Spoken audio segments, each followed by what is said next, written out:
magical inspection. The goblin shook his head. He sat down at the edge of the ditch and hugged his knees, looking very unhappy. Rachel, Kirsty, and Kathryn flew down and landed in front of him. "Kathryn, could you use your magic to make him some new trainers?" Rachel asked. Kathryn waved her wand and a pair of glittery green trainers appeared in front of the goblin. They had zigzags down each side, and tiny lights flickered around the soles. The goblin's mouth fell open. He had never seen anything so wonderful. "Why don't you swap your old trainers for these new ones?" asked Rachel. "I'm sure they would fit you perfectly." The goblin was already pulling off his muddy shoes. He flung them aside and pushed his enormous feet into the new ones. Kathryn dived towards the old trainers and plucked out a muddy, slightly wet golden badge. It instantly shrank to fairy size, and Kathryn polished it against her trousers until it gleamed. "Yes!" cheered Kirsty. The goblin didn't even notice that he had lost the badge. He couldn't take his eyes off his sparkling new trainers. Rachel grabbed Kirsty's hand, and they twirled around, spinning into the air. Kathryn sent a stream of fairy dust swirling around them, and they shrank downwards, growing back to human size. Suddenly they were on the ground, still twirling. "We did it," said Rachel. "We got the last badge back." "You've both been wonderful," said Kathryn. "Thank you from the bottom of my heart." She gave them each a fluttery kiss on the cheek and waved her hand. Then, in a flash of sparkle, she had returned to fairyland. "Now, there's just one problem left," said Kirsty. "We have to prove to Mrs. Best that we can complete the obstacle course." The next morning, bright and early, Mr. Beaker's class was out on the school field in their PE uniforms. Mr. Beaker had set up the obstacle course, and Mrs. Best was watching them from the side. Rachel and Kirsty were standing beside the goblins and overheard them muttering to each other. "I don't want to do this anymore," said the goblin with the new green trainers. "Without that badge, we'll be as ordinary as these silly humans."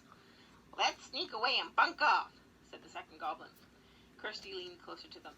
"Just give it a chance," she whispered. "This is meant to be fun. You don't have to be the best to enjoy yourselves, you know." The next half hour was filled with squeals of delight, laughter, and cheering. It was a completely different lesson from the day before. Everyone did well in the obstacle course, and Mrs. Best kept nodding and smiling.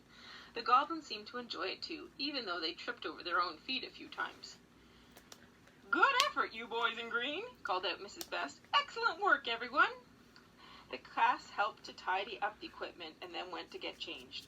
Rachel and Kirsty were last to pile up their cones. "That was brilliant," said Rachel. "I love PE."